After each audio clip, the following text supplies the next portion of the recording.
Fantastic. I have to say I'm very, very impressed with the Olympians out there, from the cyclists, the gymnasts, the Brownlee brothers, the swimmers. I've got great respect for now, and also I even got really hooked up on the golf as well. Really? Well, so I mean, the reason I mention the Brownlees is obviously because of the endurance aspect to what they do. I mean, there's no breakers. I can never remember the order, but they run and they cycle and they swim, and it's like off with one into the other. Yeah. How do you get yourself that fit? You know, I mean, we just recently did one in San Francisco, Escape from Alcatraz, and obviously we're not in their league, but you know, you swim, you cycle, and then you run. But you know, you've got to throw all three events into the cooking pot. Now, for us, we were relatively comfortable with the cycle and the run, but the swimming, between two of us, me and Tone, we couldn't swim 10 lengths. So over 5 months, we was swimming 4 times a week, and fortunately we did it. We got up to the mile and a half, and we completed it. But it's hard colour. Yeah. So presumably, was that from the old Alcatraz prison and island back into the bay in San Francisco? Yeah, we did from the prison. And then swam back to the Blimey O'Reilly, to a beach in San Francisco, and I can't remember the name, Chrissy Fields. Yeah. And then from there we jumped on a tandem, and my goodness me, there's a few hills in San Francisco, Bob. There are. And yes, everybody can see those cars in the films. Oh yeah.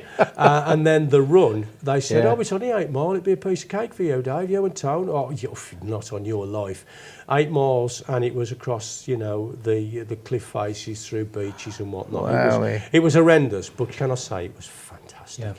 And I can say, I will just hold up in front of me here. Yeah. There it is. That is what I call a proper medal. I tell you, it's a heavy chunk of metal. That it's a beautiful escape medal. From Alcatraz, the 7th triathlon. I mean, not too many people escaped from there, so you've done pretty well on that. Well, we haven't can you? say the next time the film comes out, I know that old his name, Clint Eastwood, saw the rows and whatnot. He never made it, but we did.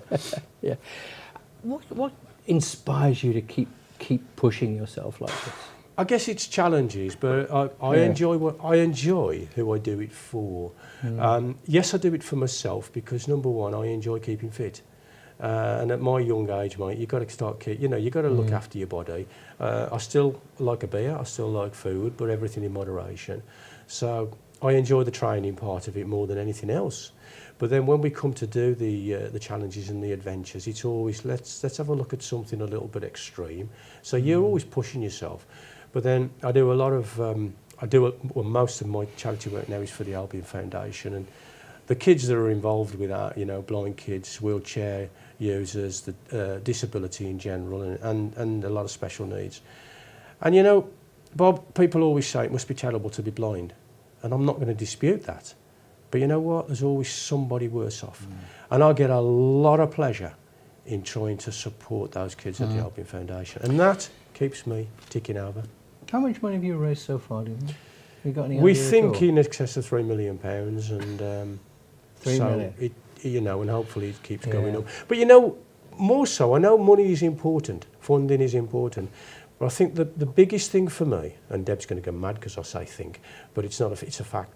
The biggest thing for me is creating the awareness, because if you can make people aware of what these charities represent and especially what they do for them, then they'll make their minds up whether they want to throw some funds. And the thing is, of course, it gets harder all the time for charities, doesn't it? Without and there are so many people looking for the same slice of cake. Exactly, and that's what it's all about. So it's down to the individual. I can sell it to you, Bob, but if your charity is X, I'm not going to sell you Y. But you just keep plummeting the awareness and keep putting your face there in the paper, so to speak, and please help and support, and then you'll find that an element will come your way or come the charity's way. I'm guessing now, what are we, middle towards the end of August? I'm guessing you've got something planned for next year, haven't you? And the smile, here it is. Come on, tell me what it is. Yeah. I mean, we've got the North and the Birmingham runs to do this year to finish off, and we've got a Brecon Beacon Ultra to do, which is a bit of training, I guess. But I'm not looking forward to the Brecons. But next year, I'm hoping to complete the complete series of the Great Runs, which starts in January, and it's a great run in Edinburgh, and there's around 22 runs through the year, including a couple of duathlons, and it finishes in November next year in Ethiopia. So we're hoping to become the sort of first blind pairing sort of guide. Well, I've got two guides on this one, Gary and Tony, to attempt and achieve. But it'll be summit. Yeah. And it's going to be an interesting. Countries are going to? So Scotland and Ethiopia. We've got Scotland. We're coming all the way through England. We've got a run in Dublin. I'm not sure whether they've actually got a Welsh run, but I'm sure by next year they'll find one. And then Ethiopia, because of the Gabli Selassie sort of connection with Brendan Foster and whatnot. Yeah. So the last one is always in Ethiopia, and they said, you've got to do that. So we've said, we'll do it. Come on. There must be mornings when you wake up and think, I can't do this anymore. No.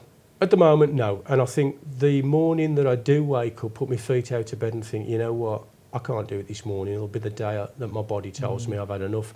But, Bob, I enjoy the training. I enjoy keeping fit. If you want to, it's my drug.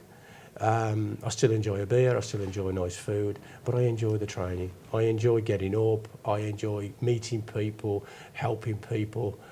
Yeah, I don't know, it's just something fantastic. In between work, which gets in the way, you know, obviously. My carpentry, I love that. You know what? I just love life. I'm just looking at, you're wearing a top that says on it Blind Dave, which is how I introduce you, because I've known you a long time, and that's how I always think of you, Blind Dave Heeley.